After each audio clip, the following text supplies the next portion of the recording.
Capítulo 7. El viento soplaba fuertemente mientras subíamos por el sendero, cubriendo la meseta con arena que nos azotaba las piernas y oscurecía la luz del sol. Como no podíamos encontrar el camino en medio de la tempestad, nos refugiamos entre unas rocas y ahí estuvimos hasta caer la noche. A partir de entonces, el viento amainó, salió la luna, y merced a su luz alcanzamos el poblado. Las cabañas parecían fantasmas a la fría luz lunar. Cuando nos acercamos oí un extraño sonido, como si alguien corriese. Pensé que era un ruido producido por el viento, pero cuando estuvimos al lado de las cabañas, pudimos ver docenas de perros salvajes merodeando. Huyeron ante nuestra presencia, lanzando gruñidos al alejarse. La manada debía de haber invadido el poblado poco después de nuestra marcha, pues se habían comido casi todos los abalones que no nos habíamos llevado.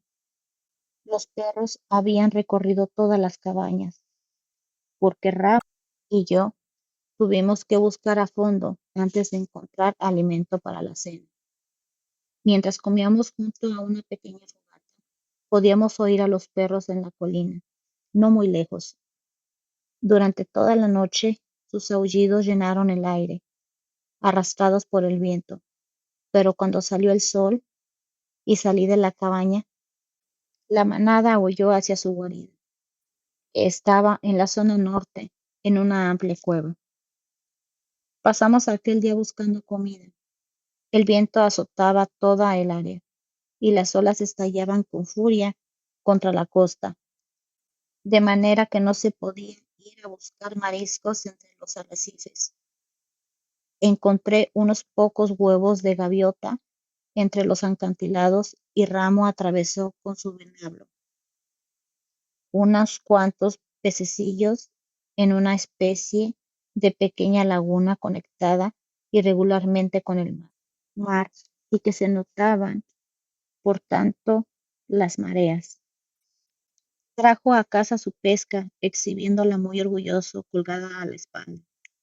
De ese modo juzgaba haber reparado su falta al quedarse en tierra cuando todos se iban al barco. Con unas cuantas semillas que reunimos en un barranco, preparamos una espléndida comida, que tuve que guisar sobre una piedra plana.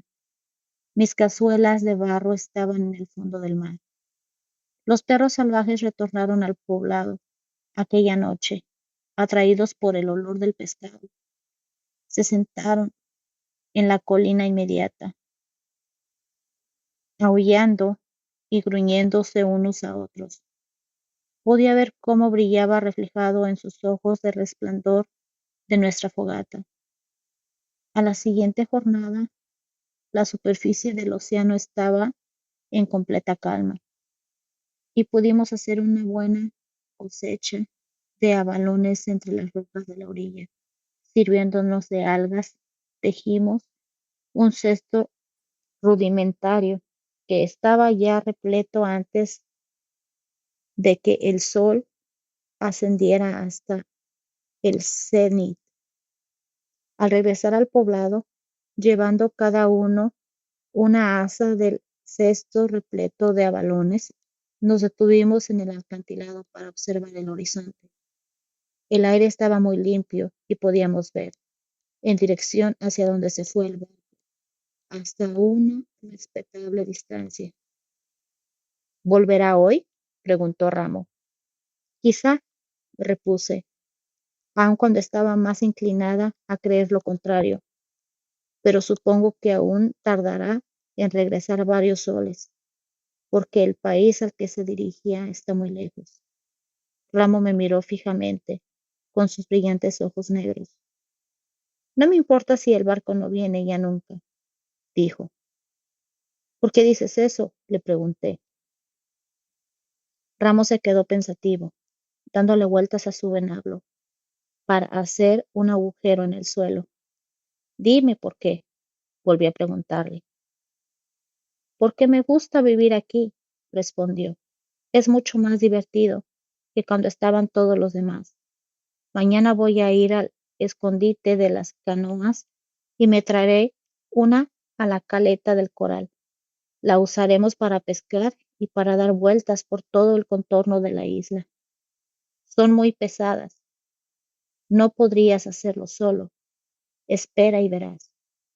Ramo abombó el pecho.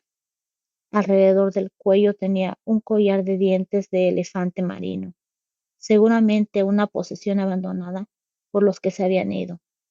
Era demasiado grande para él, y además los dientes no estaban completos ni enteros, pero hicieron un fuerte sonido cuando Ramo, con un movimiento rápido, clavó el venablo entre él y yo. ¿Olvidas que soy el hijo de Chowick? Me advirtió. No, no lo olvido, repuse, pero aún eres pequeño. Cuando seas mayor y fuerte, podrás manejar una canoa grande como sea. Soy el hijo de Chowick, repitió, y mientras hablaba, sus ojos se iban agrandando. Y puesto que él murió, he ocupado su puesto. Ahora soy el jefe de Galasha. Todos mis deseos han de ser obedecidos. Pero primero tienes que hacerte un hombre.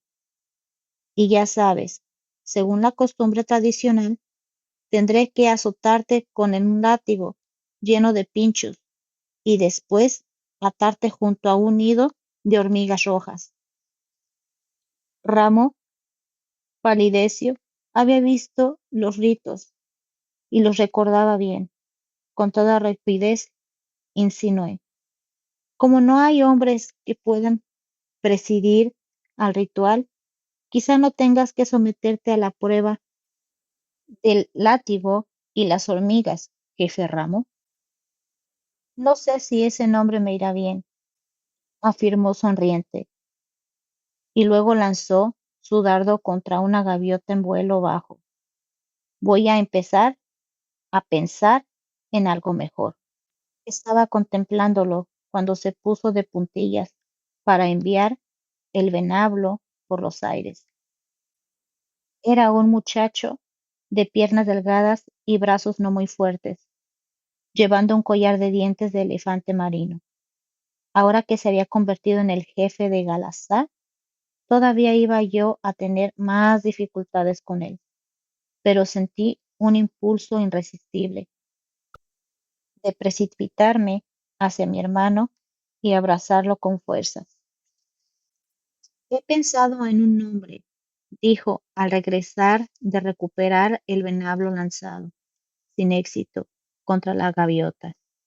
¿Ah, sí? Dime, ¿cuál es? Mi tono era solemne. Soy el jefe, Tanyositlopai. Es un nombre muy largo y difícil de pronunciar. Pronto lo aprenderás, aseguró el jefe Tanyositlopai. Por mi parte, no tenía intención alguna de dejar al jefe Tanyositlopai ir solo al lugar donde los hombres de la tribu habían escondido las canoas. Pero, al despertarme, a la mañana siguiente, Ramo no estaba en la cabaña. Tampoco andaba por el exterior y comprendí que en la oscuridad se había marchado. Estaba asustada. Pensé en los peligros que le acechaban. Ya había bajado por la cuerda de algas una vez, pero tendría dificultad al intentar empujar las canoas, incluso la más pequeña, para sacarla de su escondite entre las rocas, pero en caso de que, pese a todo, pudiera hacer flotar una de ellas sin herirse, ¿iba a ser capaz de remar para sacarla de aquella ensenada? Pero la marea y las olas son tan fuertes. Sin dejar de pensar en todos los peligros posibles, empecé a dirigirme allí para impedirle cometer locuras. No había recorrido todavía un gran trecho del sendero cuando ya me preguntaba si no sería mejor dejarle bajar el acantilado a él solo. No podíamos saber cuándo regresaría el barco a buscarnos, y hasta que tal cosa ocurriera, mi hermano y yo éramos los únicos habitantes en toda la isla. Por tanto, Amo tendría que convertirse en un hombre antes de que lo hubiera sido preciso si siguiéramos con los demás miembros de la tribu, pues era seguro que necesitaría su ayuda para multitud de cosas durante ese periodo de espera. De pronto, di media vuelta y me dirigí a la caleta del coral. Si Ramo pudiera colocar la canoa en el agua y dominar los peligros que ofrecían las corrientes donde se guardaban las embarcaciones, sin duda alcanzaría la cala cuando el sol estuviera ya alto en el cielo. Le esperaría entonces en la playa, porque ¿dónde está la diversión de un viaje si nadie te está esperando para darte la bienvenida? Dejé de pensar en Ramo para concentrarme en la búsqueda de mejillones. Pensaba en los víveres que podíamos reunir entre los dos y en el mejor medio de protegerlos de las incursiones de los perros salvajes cuando no estuviéramos en el poblado. Intenté recordar lo que Matasaid me recomendara. Por primera vez dudaba de que el barco regresara alguna vez. Estaba preguntándomelo sin cesar mientras trabajaba, y alcé la cabeza numerosas veces para espiar mientras desprendía moluscos de las rocas.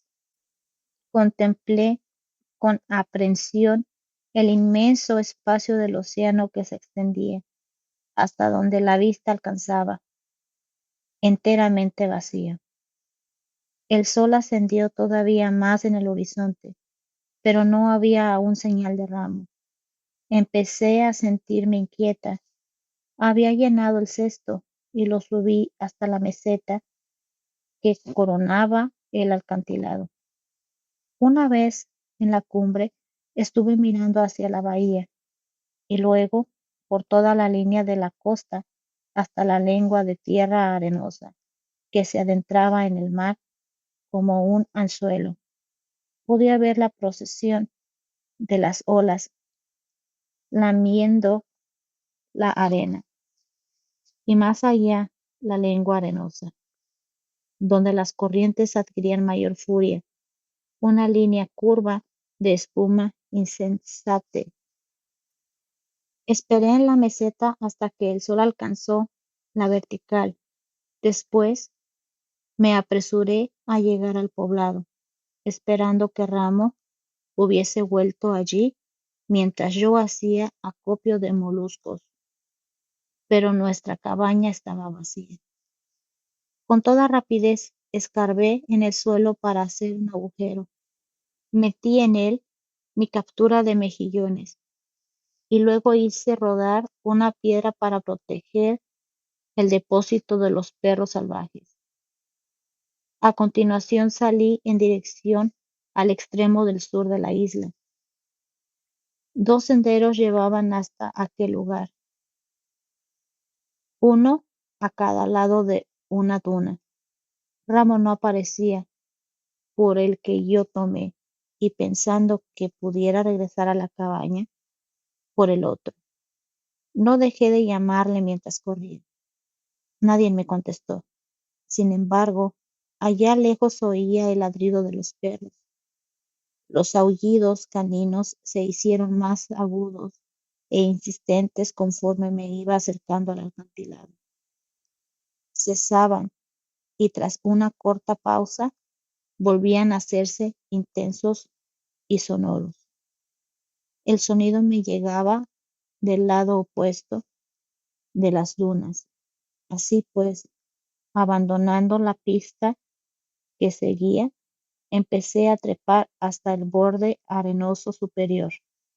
A poca distancia, al otro lado de la gran duna, cerca de los farallones que se precipitaban en el mar, vi a toda la manada de perros salvajes.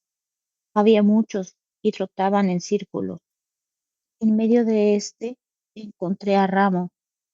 Yacía de espaldas e inmóvil, y su garganta mostraba una profunda herida. Cuando lo levanté me di cuenta de que había muerto. Tenía otros desgarrones y heridas en su cuerpo, producidos por los afilados colmillos de los perros. Llevaba muerto bastante rato, y a juzgar por sus huellas en la tierra, comprendí que nunca llegó a escalar el acantilado. Dos perros salvajes yacían en el suelo, no lejos del cuerpo de mi hermano. En el costado de uno de ellos aparecía el venablo de Ramo, partido y hundido en el flanco del animal. Llevé a mi hermano hasta el poblado. Llegué allí cuando el sol estaba ocultándose. Los perros me siguieron todo el camino, pero cuando, después de depositar su cuerpo sobre el suelo de la cabaña, salí al exterior con una masa en la mano. Todos se espantaron, corriendo hasta una colina no muy alta de las cercanías. Uno de ellos, grande y gris, con pelo crespo y espeso y ojos amarillentos, se marchó el último. Debía ser el jefe de la manada. Estaba oscureciendo rápidamente, pero los perseguí pese a todo. Los perros se retiraban lentamente mientras yo avanzaba contra ellos, sin que ninguno de ambos bandos profiriésemos sonido alguno. Los seguí por dos crestas y un valle hasta llegar al sitio donde tenían su cueva, al pie de un escarpado farallón. Uno a uno se metieron dentro. La boca de la caverna era demasiado ancha y alta para llenarla de piedras. Alquilé unos cuantos matorrales y arbustos secos y les prendí fuego, pensando empujarlos luego, poco a poco, dentro de la cueva.